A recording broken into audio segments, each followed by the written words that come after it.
салом дӯстон, марҳилаи охири мавсим оғоз мешавад ва муҳимияти ҳар як рақобат бештар мегардад. Шаби гузашта чанд бозии ҷолиби диданӣ баргузор шуданд ва акнун лаҳзаҳои беҳтарин ва хотирмони онҳоро ба ёд меорем.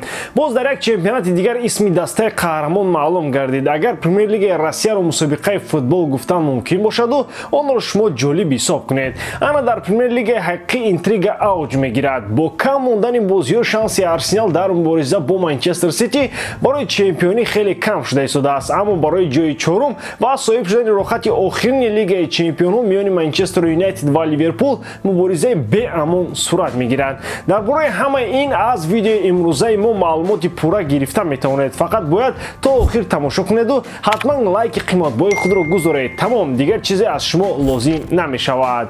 Дӯстон, Лигаи Чемпионҳо бармегардад ва моро бозиҳои нимфинал интизор аст. Реал Мадрид дар интизори омадани шогирдони Пеп Гвардиола аст. Милан дар бозии хонагии худ бо Интер рақобат мебандад. Чӣ гуна сюрпризҳо моро дастҳо тайёр карданд. Тамошои ин ва дигар рақобатҳоро бо сарпарасти видеои мо ширкати 1x бозам ҷолибтар кунед. Дар он ҷо регистратсияи осон, пур кардани маблағ аз тамоми гӯшаву канори дунё, вале аз ҳам муҳим, бонус то ҳаҷми $100 дар аввалин пардохт бо промокоди AMG 0777 ссилкаи бозӣ дар комментарияи ин видео. Аммо бародарон, донед ки он ҷо ҷои пулкоркунӣ ҳамавақта нест. Бозӣ кунед, вале одат накунед. Дар Англия дастаи Арсенал барои идома додани таъқиби Манчестер Сити ки зинаи якумро дар охири мавсим аз худ кардааст, бар зидди Ньюкасл ба майдон омад. Ньюкасл ҳадафҳои худро дорад. Ин тим барои рохати Лигаи Чемпионҳо мубориза мебарад. Манчестер Юнайтед ва Ливерпул танҳо фурсати онро интизоранд ки Ньюкаслро аз топ-4 дағал ҳам шавад дафт кунанд. То ин бозӣ фарқияти холҳо байни Ман-Сити ва Арсенал 4 холро ташкил медод. Шогирдони Артета ин фарқиятро ба як имтиёз кам карданд. Аммо Манчестер Сити як бозӣ кам кардааст. Ньюкасл хеле хуб бозӣ кард, аммо дастаи Арсенал дар ҳар мавқеи майдон барои пирӯзӣ бештар талош кард. Мартин Эдегорд дар ду бозии охир 3 гол дорад. Дубл ба дарвозаи Челси ва голи муҳим ба дарвозаи Ньюкасл. Ва Ньюкасл дар ин дару МЮ кӯмак расонд. Дастаи шаҳри Манчестер бозиашро бо Вестхэм баргузор карду бо ҳисоби минималӣ шикаст хӯрд. Дехия боз бо перчаткаи шикоф ба майдон омад. Ин аллакай иштибоҳи чоруми дарвозабони МЮ дар мавсими ҷорӣ аст ки ба рақиб натиҷа медиҳад. Дастаи шаҳри Манчестер имконияти баромадан ба зинаи сеюмро истифода накард. Илова бар ин мавқеи чоруми худро зери хатар монд. Ливерпул танҳо як хол ақиб аст, аммо МЮ як бозӣ то ҳол дар захирааш дорад. Бозии муҳимтарин барои мавқеи Лигаи Чемпионҳо дар Италия сурат гирифт. Он ҷо дастаи Аталанта дар майдони худ бар зидди Ювентус бозӣ кард. Бергамиҳо имконият доштанд ки ба топ-4 наздик шаванд, аммо Ювентус мақсади ба зинаи дуввум баромаданро бо задани 2 голи беҷавоб амалӣ кард. Туриниҳо ҷои Латсиоро дар ҷадвал аз худ карданд. Наполи пас аз чемпионшавӣ аввалин бозиро дар майдони худ Диего Армандо Марадона гузарон. Рақиби онҳо Фиорентина буд. Пас аз чемпионшавӣ неаполитянҳо аз худ нарафта Флоренсиягиоро шикаст доданд. Масъалаи чемпиониро Наполи ҳал карда бошад, ам футболбозони ин тим барои омори беҳтари худ кӯшиш карданд. Аз ҷумла Виктор Осимхен ки ягона голи ин рақобатро аз пеналти зад дар бозиҳои боқимонда, танҳо барои бештар кардани шумораи голҳояш кӯшиш хоҳад кард.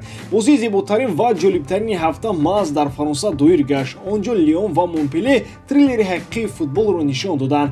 Ду покер дар ҷараёни як бозӣ аз тарафи ду дастаро хеле кам мебинем. То дақиқаи 55 ҳисоб 4-1 бар нафи Монпеле буд, вале дар ниҳоят Лион камбеки ҳақиқӣ карда бозиро бо натиҷаи 5-4 ба анҷом расонд. Александр Ляказет дар ин бозӣ покер карда дар ҷадвали нишонзанҳо бо Мбаппе дар ҳисоби худ 24 голӣ доранд. Аз Монпеле ваи покер кард. Як қаҳрамони дигар Барколия буд ки 3 паси голбахшо ба Александр Ляказет дод. Ғалабаи Монако ва голи головинро ҳам аз бозиҳои шаби гузашта ба хотир овардан ба фоидаи кор хоҳад буд. бозиҳои Русияро мо кам мегӯем, аммо имрӯз як рақобатро ҳатман қайд карда мегузарем. Зенит соли 5-ум паёпай чемпиони Русия мешавад. Бозии қаҳрамонӣ бар муқобили рақиби азалӣ Спартак буд. Дар Бундеслигаи Олмон дастаҳои Боруссия Дормунд ва Волсбург рақобат карданд. Дормундиҳо таъқиби Баварияро тавре идома доранд ки мюнхениҳо нафаси онҳоро аз ақиби худ ҳис мекунанд. Пас аз ғалабаи калон бар Волсбург фарқият байни Бавария ва Боруссия Дормунд танҳо як имтиёзро ташкил медиҳад. то охири мавсим дар чемпионати олмон 3 даври дигар мондааст. дар фаронса бозиҳои зиёд доир шуданд. псж барои дуртар рафтан аз ланс бар зидди дастаи 19-уми лигаи 1 труа бозӣ кард. бе месси ва неймар, аммо бо мбаппе парижиҳо бемушкилӣ дастболо шуданд. жозе маурино барои кору фаъолият кардан дар дастаи псж ва реал мадрид омода аст ки аз кор дар рома даст кашад. бештар гап дар бораи дастаи псж меравад. реал шояд дигар ба ин мураббӣ таваҷҷӯҳ накунад. мутахассиси португалӣ дарк мекунад ки дар рома ӯ наметавонад дар дастаи шаҳри рим ба дастовардҳои бузург расад. барои ҳамин ҳам ӯ дар андешаи рафтан ба дастаҳои дигар шудааст. мушовири дастаи псж оид ба курҳои варзиши луиш кампуш тарафдори он аст ки дар дастаи псж маҳз жозе маурино кору фаъолият барад.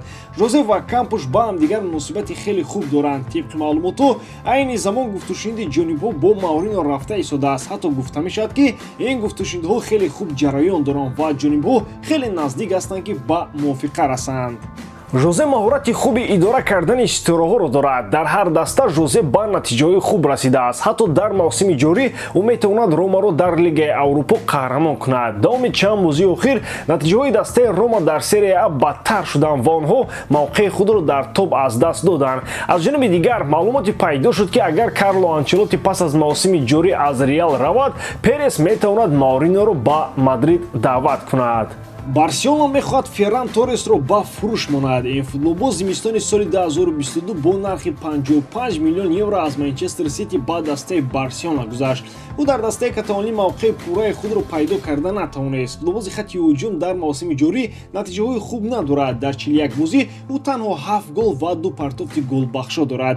албатта баъзе рақобатҳое ҳастанд ки дар онҳо ферран торрес худро хуб нишон медиҳад, вале барои хавӣ бозингароне лозим ҳастанд ки барқарор ва устувор бозӣ кунанд. тибқи хабарҳо барселона пас аз оне ки қаҳрамониро дар ла лига расман моли худ мекунад, ба масъалаи фурӯхтани ферран торрес машғул мешавад. худи футболбози 23 сола дар ин бора ҳатто андеша кардан намехоҳад. ӯ ният дорад ки дар дастаи барселона фаъолияти худро идома бидиҳад.